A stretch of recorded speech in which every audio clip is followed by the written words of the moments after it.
Әнә шул бер дәрескә калган татар теле хисабына алар нәрсәләр генә оештырмыйлар. Залда тәгълим үзәге мөгаллимәләре һәм татар теле укытучылары, трибуна артында 40 елга якын балаларда туган телгә мәхәббәт тәрбияләгән остазларның берсе, Нәфисә ханымның чыгышы иң ялкынлыларның берсе булды. Телне саклауның иң әһәмиятле урыны ул туган йортыбыз, туган нигезебез, әти, әни һәм әби бабай. Мәктәпкә килгәнче баланың теле туган телендә ачылып, туган телендә сөйләшеп килергә тиеш дип саныймын. Аннан соң инде мәктәп, балалар бакчасы, мәктәп аны дәвам итә генә. Татар теленә өйрәтү өчен үзәктә узган елны башлаганнар укыту махсус программа буенча алып барыла. Быел 2 группа җыелды һәм шул 2 төркем, әлхәмдүлилләh, ял көннәрендә 2 укытучы аларны укыта. Һәм безнең инде теләк бөтен татар теле укытучылары белән безнең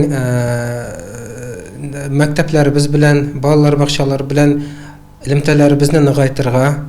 Башка чыгышлар темалары да кызыклы. Кыз баланы никахлы тормышка әзерләү, рәгаиб кичәсе фазиләтләре, мәңгелек йортка игътибар кебек актуаль сораулар күтәрелде. Безнең рухи хәзинәбез, милли традицияларыбыз бик бай. Алар безгә бүгенге һәм киләчәк өчен кирәк. Халкыбызның еллар бер-гадәт бәйрәмнәрен өйрәнү сәләтенә. Гамәли конференциядан тулырак язманы Нурлатым аналитик тапшыруының бер чыгышында карый аласыз.